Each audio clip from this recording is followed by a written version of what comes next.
Imagine living 10,000 years ago, among giants, the mammoths. These majestic creatures were similar to modern elephants.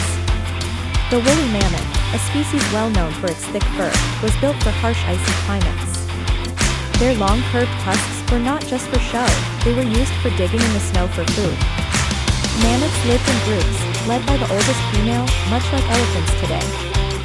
Sadly, these gentle giants couldn't survive the changing world. Today, they stand as a stark reminder of nature's power and fragility.